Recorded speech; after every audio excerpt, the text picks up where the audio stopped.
Hello, my name is Alexandra Hanmore, and this is my Pecha Kucha.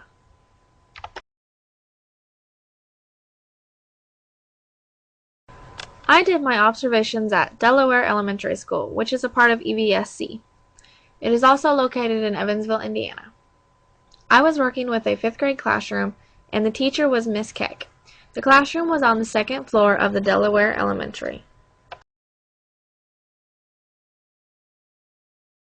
Keck's class, children's desks are collaborate tables, and children sit four to a table.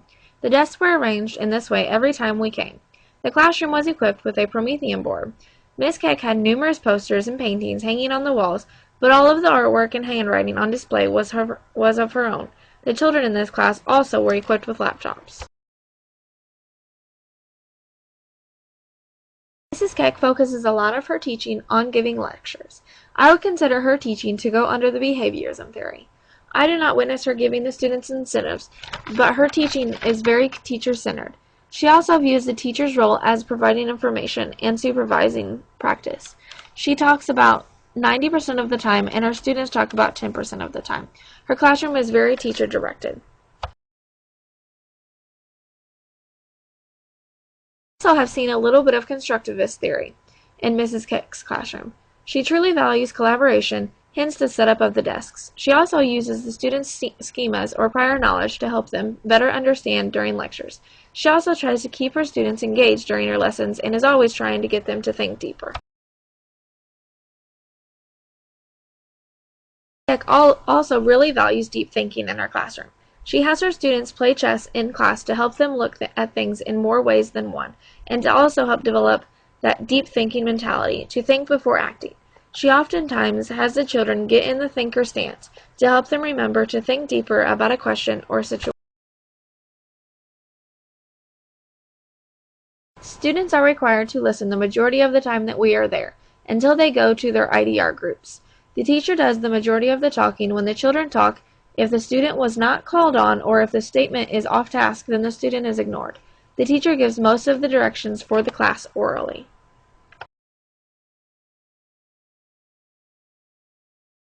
Other than answering questions that the teacher asks orally, the only other times that I observe the students using oral language is when they are in their IDR groups. One group meets with the teacher and one group is student-led, and another group reads silently. There is no evidence of a listening or speaking center.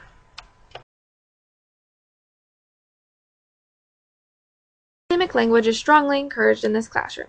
The children try very hard to say things that catch the teacher's attention or impress the teacher. I have noticed that in some of the student-led IDR groups, the students strive to act and say things like the teacher does. Mrs. Keck really encourages her students to have high expectations and to do better each day. I never really observed a true large group discussion in the times that I was there, but the children could raise their hand and talk when called upon.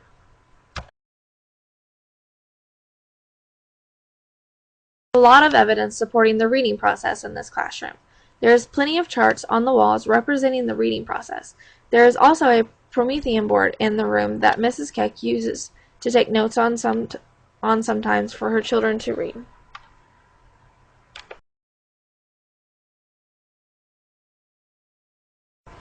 Sometimes Mrs. Keck reads aloud to the students, but most of the time the students read to themselves.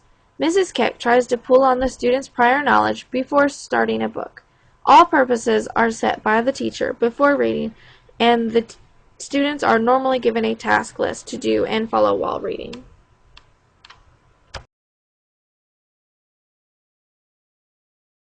When the students are in their IDR groups, the students keep reading logs. They are required to log every 5 pages while reading. There are also charts throughout the room that demonstrate the reading process. There is also a book nook in the classroom where the students can go and look at books, and the books are arranged alphabetically by title.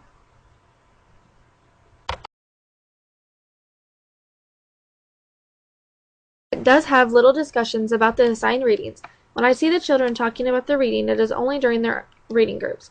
The only projects that I have seen around the room were the paintings and charts that the teacher has done. There is no work from the students. I did see the mini lesson that was taught, and it was to help children look and answer the test questions more effectively. The students do not have a chance to prepare before they read aloud, and the students only read aloud in their student-led reading groups. was hardly no evidence of the writing process in the room. You could tell that the main focus for Mrs. Keck was the reading process. There was also only reading standards posted around the room, not one writing process standard. The only writing that I seen that was displayed was the writing in the hallway about children's favorite foods.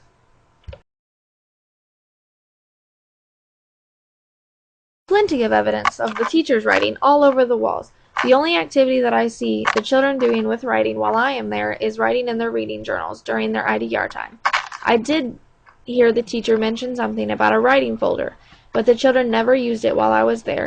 There is also a slot for the writing block on the class schedule, but other than this was the only evidence of writing.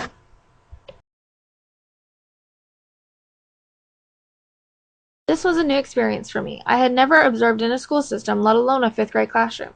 I was a little upset when I was chosen to go into the fifth-grade classroom because my degree is early childhood, so all of my knowledge is for K through 3. So I was a little out of my comfort zone, and it didn't help that the teacher was a little stiff.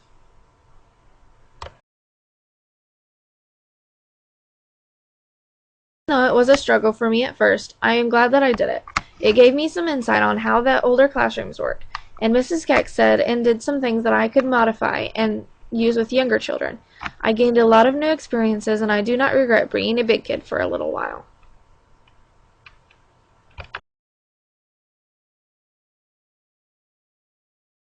Thank you for listening to my Pecha Kucha.